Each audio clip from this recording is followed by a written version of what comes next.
Hey guys, how's it going? It's Peter Day here, and welcome back to another podcast episode. I know it's been a little bit of time. It's been literally a month, 2 months since I made the last episode, but this episode is going to be a good one. Like I said in one of the last episodes, we really don't follow that much of a weekly or bi weekly schedule with these podcasts. It's mostly just when we have a good topic to talk about, and that's what this episode is going to be. It's going to be a good topic with some good insights. So, a little bit about what we've been doing behind the scenes. We've been focusing on expanding our verticals big time. It's been like our primary focus over the last month or two, and we've been making some pretty good progress. So I'm going to talk about that, and then I'm going to be teaching on this podcast how you can expand into new verticals, and I'm going to give some practical tips how to do it, some things we're doing. So let's dive into it. So first of all, why do you want new verticals is because sometimes verticals have had their ups and downs. Like, let's say, for example, the ACA vertical. Our company never really got into ACA, but let's say you were an affiliate that got into ACA. As you know, that industry has gone through some huge shifts and changes recently. There was like companies that are no longer like here, and supposedly most affiliates are like not even doing ACA anymore. And you got to realize this was like the most popular vertical there even was in the USA lead gen space 12 months ago. It's like very, very, kind of beaten down right now and stuff. So let's just say, for example, you were an ACA affiliate. It was the only thing you were doing. It's tough times, right? Like trying to find the next best thing. So the the focus should be having a lot of verticals going, because you just never know if a specific vertical or a specific industry is just going to hit the fan. I mean, I remember we used to do a lot of auto insurance when it was hot, and then after the coronavirus crash, even auto insurance really took a hit. The big carriers pulled back their budgets, and there was some pullbacks in auto, and the prices went down too. Like a lot of you guys, let's say, who work with a company like Smart Financial, right? You probably noticed that the companies paid less per lead. So that's just an example too. Like, don't have all the eggs in one basket. Now, I think the hardest thing to do for a lot of companies in the affiliate space is to expand into new verticals, because sometimes they are just so comfortable and so caught up in the verticals that they're actually doing. If you had gone to some of those ACA affiliates 12 months ago and tried to convince them to get into, home services or personal loans or anything different, they would have looked at you like, why would I do that? I'm making 100 grand a day. They would have just been bragging about all these big numbers, and they really would not have taken it seriously. So one of the big secrets with getting into new verticals is it's very wise to do it when the grass is green. Like, you don't really want to be having to get into new verticals like out of desperation, or if you have to, you want to be deliberately getting into new verticals when the grass is already green for your business in the first place, so it's not like a struggle. And one of the reasons why is because it does require some money to get into new verticals. I'm going to be transparent. There's going to be a lot of failure when trying to get into new verticals, because not everything is going to succeed. It's the type of thing where you might test like 10, 15 offers, and you might only find like one or two winners or something. And what I highly recommend people do who are interested in getting into new verticals is I really recommend that they try to scale up what they have. And I recommend they take a small portion of their business that's just dedicated to the new verticals, and try not to be so caught up on whether it's losing money or not. Because I think where a lot of people mess up is they're trying to tap into new verticals, but then they get so scared when a couple things don't work, or a couple things fail, or they lose $1,000 on a test or something, that they just give up on the whole prospect altogether, and then they're back to the drawing board. They're back to hitting their ACAs, their debt reliefs, and fast forward like 3 years later, and they've basically gone nowhere, and maybe their ACA like is no longer viable because of some different regulations or something, and maybe the debt relief is perhaps harder than it was before, so, right? So what you need to do is you need to be deliberate in focusing on getting on the new verticals, and then just don't be like too consumed about the results initially. Like, you have to go into it understanding that, okay, if you're running a couple verticals and you actually do want to get into a lot more, there is going to be a lot of failures. There's also going to be wins, but you have to go into it just knowing that you are going to fall on your face a lot. You are going to test 40 things. There's going to be like 35 things or 28 things or something that fail, and you're going to walk out of it with a handful of winners. And that has to be the mindset off the get-go, because if you don't understand that, you're just going to be very, very frustrated and like discouraged and stressed out. You're going to test like 10 or 20 things. You're going to be like, oh my goodness, I just lost like 10 grand. I can't do this, right? So that's why, again, I recommend that you take a portion of your business to focus on the new verticals, not like that high of a percentage, even like a portion. So let's just say, for example, your business produces $30,000 per day. Let's just say, okay? Maybe what you want to be doing is you want to be taking like 10% of your business and focusing it on new vertical discovery, testing, and media buying. So let's say, for example, out of the $30,000 per day, you might want to allocate $3,000 a day towards new verticals. And then out of those $3,000 a day, maybe $3,000 a day allows you to be testing like 5 to 8 different offers or new verticals at the same time. Then worst case scenario, if this stuff fails, which a lot of it will, you will walk out of it. It's just going to be a better mindset. Like, it's just smart, right? Just keep the allocation a little bit lower at first. Now, it's not all failure though. It's like these successes are going to pop out of the testing. I mean, so I want to be transparent about our testing in the last couple months. I mean, we have tested in the last couple months. We've probably tested between like lead generation and pay-per-call verticals and straight sale and e-commerce verticals, we have probably tested, it's hard to even count. I mean, I don't even know. Let's just say 40, like 40 offers, 40 different like offers, and each offer would be a separate client too, like literally 40 offers, 40 clients. And then out of those 40, we have walked away here with one new vertical entirely that's succeeding.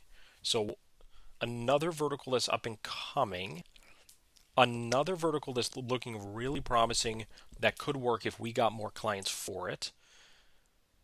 We also walked away with a handful of lead generation offers that are now succeeding. Like, if I were to put a number to it, like 1, 2, 3, 4, 5, 6, 7, 8. We probably walked away with about 8 lead generation offers that are now making money and succeeding and profiting. So out of testing about 40 different offers, we are walking away with about 10 wins. We got about 8 lead generation offers that are succeeding that we didn't have before. We have a brand new vertical entirely that is starting to take off that we didn't have before, and then we have about 2 like up and coming verticals that are like on the cusp of almost working. So I want to share some other. So that actually is a pretty good ratio, believe it or not. Like, that ratio is more optimistic than even like typical ratios in the industry. So we tested about 40 things and we walked away with about 10 winners. So we had a success rate of about 25%. Did we lose tens of thousands of dollars testing? Absolutely. But then we made back that money with the winners. And that's important, is scaling your winners, because that's really how this whole business works in performance marketing. You have to scale your winning campaigns so that those wins exceed your losses. Now, part of our success in tapping into new verticals too is we're really picky and intentional about offer selection. We have a really good knack of knowing if an offer could succeed or not, or possibly succeed or not, before trying it. And I think this is one of the most important things that is helping us get the success rate a little bit higher. Again, I told you we got about 10 wins out of 40 tries in terms of offers, right? That's a 25% success rate. That's high for this industry, I'm telling you. Like, some people might, oh my goodness, you only got 25%. Trust me, if you've been in this industry a while, succeeding on 25% of the offers that you test is actually very high. Industry standard typical success rates are probably like really low, like 5%, 8%, something like that. So some strategies that we have is, like I said, we have a pretty good knack for just knowing ahead of time if the deal is good. Like for example, someone pitched me a offer today. It was a lead generation offer. It paid $4. It was a lead gen offer that paid $4. It actually was a first page submit offer. So at first, the $4 was kind of a, not good. But then I looked at it and I'm like, you know what? It's actually paying $4 just for the little, like, a couple fields on the first page. The client said that the EPC was about $1. Now, I was really optimistic about. I liked the. I'm not going to tell what the vertical was on this call, but I liked the vertical. The vertical was cool. I could see it working on Facebook. The $4 was a little lame for payout. The dollar EPC was really the deal breaker because we know Facebook well enough to where even if we direct linked to this offer and it got a $1 EPC, it's not going to be profitable because Facebook clicks in this vertical is like $1.50 or something. So do you see how we were able to basically we checked out this offer, we did the math, we asked the questions we needed to ask, and we saved ourselves time and money. We didn't even take it on. We just literally assessed it and said, based off of our assessment, it will not succeed on Facebook. Why? Because the payout's $4, the EPC is $1, and if the earning per click is $1, and then the clicks on Facebook cost like more than $1, it's not going to profit, right? So I just know the vertical. The Facebook clicks are going to be like $1.40, $1.50, maybe $1.20 or 30 on the low side. So I went back to the client. I said, listen, we're not going to make any money on this thing unless the EPC is at least like $1.50 plus. Like it's got to be like $1.75, even $2 EPC to make the ROI very strong on it. So I went back to the client, and who knows, maybe the client can, make something happen, do some wiggle room, raise the payout, get the EPC higher. Maybe not, but regardless, we still studied the offer and we made a very intelligent decision on if we even wanted to run the offer or not in the first place. And that is how we've been able to get our success rate higher than normal, is by being kind of picky and assessing the deals before hand. Okay. So I highly recommend doing that. I recommend getting good at the mathematics behind it is very important. Get good at the mathematics. Like if someone comes to you with an offer that pays X amount, someone even came to me with a different offer today, and I was able to really, we kind of troubleshooted it based off of the mathematics. It was an offer where it was going to pay $90 when the lead went to like one offer, but then the downsell was like this credit repair, but then because the credit repair was going to be such a prominent downsell, the whole thing really wasn't going to work because like too much of the traffic was going to go to the credit repair. It was something like that, but I was able to do the math, I was able to do the numbers, and I'm just like, you know what, like this just isn't actually going to work. Like this whole thing sounds exciting, but it's just not going to work. Like if you're driving these ads on Facebook, you're only getting like 40% of your consumers to go to the primary offer. 60% are checking a box for bad credit and being, pitched a credit repair downsell. It's just, that mathematic is just not going to back out. So we were able to probably save ourselves like a good chunk of change by not quite accepting that deal. We probably saved ourselves like $1,000 or a couple $1,000 in testing even. Just like running the numbers and assessing it ahead of time. So I know this sounds super kind of nerdy and super mathy, but hey, this is business, and like this is the truth of what it takes to make this business work behind the scenes. Like if you're just grabbing offers and running them and then finding out later that they failed, like that's just so silly, because in affiliate marketing, you're running traffic and you're spending with your own money. It's not like you're using these clients' credit cards and stuff. You are getting offers and you're spending your own money.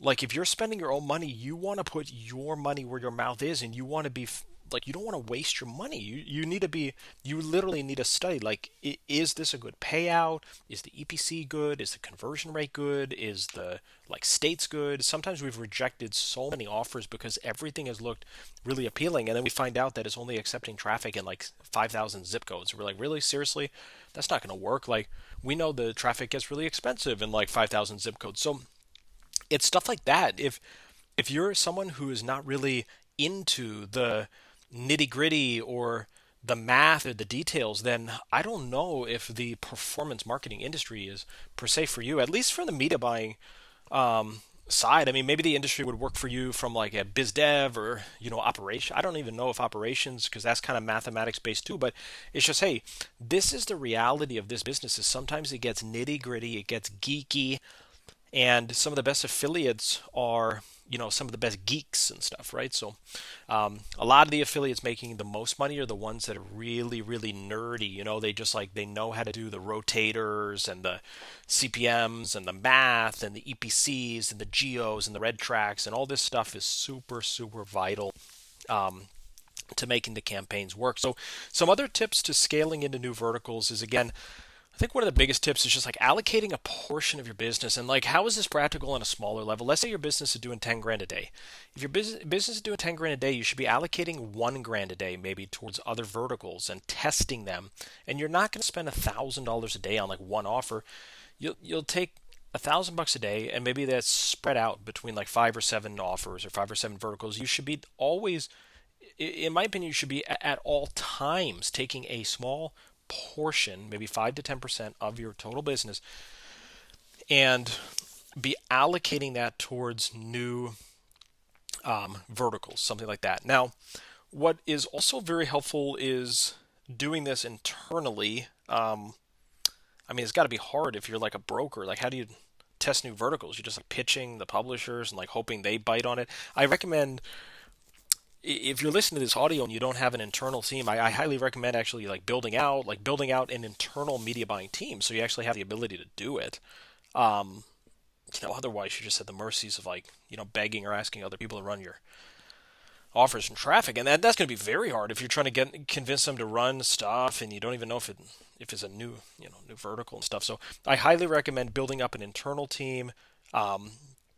Also, what I recommend doing too is that I recommend researching. We have someone on our team that's like doing a big research project for November and December, where they are like scouring the internet and scouring the different tools and networking and asking around, just like what are the best verticals. And we have a list right now of about 60 to 70 verticals that companies are succeeding in, and these verticals range anywhere from travel to pet insurance, home security, home services, personal loans, insurances, just the list goes on, right? And it's really important to do research. I think a lot of the new vertical stuff, it starts off with discovery.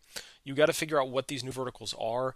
A big secret too is going to trade shows. Like if you go to trade shows, people are going to be talking about usually what's succeeding for them. If you go up to someone's booth, they're not going to be talking about random stuff they're not doing. They're going to be all bullish about the campaigns that they're running. Like even if they are a network or a lead gen company or whatever, they're going to be talking about what's working for them. So go to trade shows and start to get the inner scoop of like what is succeeding for these other people. And there's that quote: "Success leaves clues." Right? When you go around to the trade show, it's kind of like clues. This guy's succeeding on the home services. This guy's succeeding on this personal loan. This guy has this debt thing going. This guy has this Spanish thing going, right? You start to piece it together, and then you want to say to yourself, listen, if it's working for them, there's no reason why it couldn't work for you. I mean, that's common sense. So you start to piece it together, you do your research, then you deliberately figure out what new verticals are you going to go after. And then what I also recommend is I recommend having a dedicated person on your team specifically dedicated towards testing new verticals. What's going to be a little bit difficult is if you have like a primary media buying team and then you're trying to hit that team up like constantly with new verticals. It's almost like a little bit distracting. Like let's say for example, you have 3 media buyers. Let's just make it like simple. Let's say you have 3 media buyers. and you're just like constantly just hammering these media buyers with new offers. Hey, Joey, can you test, pet insurance? Bob, can you test this like home security thing that just came in? It's like what I recommend doing and what we're seeing the best results with right now is actually having a dedicated media buyer to the new vertical. So let's say you have 3 media buyers. What I would recommend doing is hiring a fourth media buyer and having that fourth media buyer being the one that tests all the new stuff. They're going to have to be a good media buyer so that their tests are not all bad tests and stuff. Obviously, that's important. But assuming the fourth media buyer is just as good as the other 3, I recommend having a separate, dedicated media buyer specifically for testing the new verticals. So what this allows is this allows for your core media buyers to not be distracted. Like let's say you had 3 media buyers, you got Joey, Bob, and Frank or something. Joey, Bob, and Frank are going to be able to continue to succeed on what they're succeeding at. They're not going to get all like distracted. They're not going to get like, do you know how much time it takes to launch an ad and come up with creatives and landing pages, and it's like really takes time. So that's what I highly recommend. It's working for us. I recommend it for you as well, as having a separate dedicated media buyer that their sole job is just the testing and running of the new verticals. Then what you can do is, let's say new vertical or new offer is identified, then that could be rolled out to your primary media buyers. So for example, we found the new vertical that is starting to scale. We're just 100% positive it's going to profit. As long as the clients stick around, we're going to add some more clients to the campaign in order to ensure stability on it. But we have this new vertical and it's succeeding with our testing media buyers, so we've rolled it out to 2 primary media buyers, and if it holds up and we're able to build on it, this might be the type of thing where like media buyers are running this vertical. So that is a really practical tip. I'm telling you, if you're taking your core media buyers and just throwing stuff at them to test, they are going to get overloaded. They're going to get boggled down. They're going to actually start. You're going to start seeing less money come in through their primary campaigns. It's actually going to negatively affect the winning campaigns that they're already doing because it's like distraction. Now, what else do I recommend here? As soon as you find a winner, this is really common sense, but as soon as you find a winner, scale your winning campaigns as big as possible, because you really have to have the winners scale to make up for the losers. Really, really important. When Tyler and I started doing affiliate marketing 10 years ago, one of our biggest regrets was not scaling the winning campaigns as large as we could have. We were doing a lot of email marketing, and we were earning about $6,000 a day on email marketing. We found it very lucrative though, because even though it was only $6,000 a day, which is small in like the media buying world, on email marketing that was mostly profit. So that was really lucrative, especially at the time, like 10 years ago. But one of the biggest regrets we made was we just didn't, I don't know, we just weren't as like, we didn't scale it as big as we could have. Like if we had the right mindset, we could have figured out and pushed harder. We could have worked harder. We could have like expanded our team. We could have done things to be doing at least like $20,000 a day instead of $6,000 a day. And as a result, we missed out on so much potential gains. So I highly recommend that you scale your winners. You want to scale your winners as big as you can, because you never know just what could happen. You never know if your winning campaign might stop working. You never know if Facebook is going to become more expensive or Google is going to start costing more. You never know if